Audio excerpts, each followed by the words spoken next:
es in sich. Oder besser unter sich. Also, das Bett ist gemacht.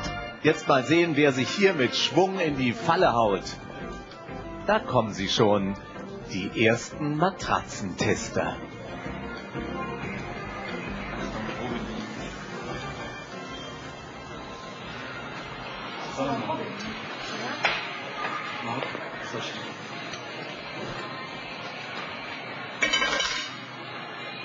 Soll ich da rüber liegen?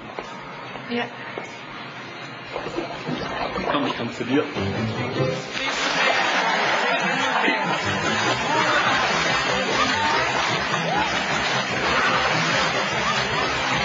Hallo.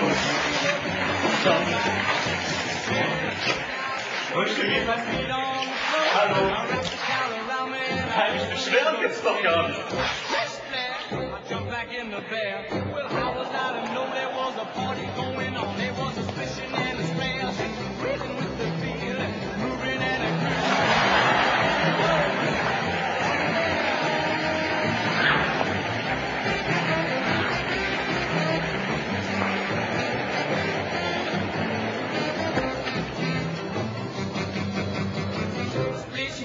I was taking a bath long about a Saturday night.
Ich kann nicht mehr.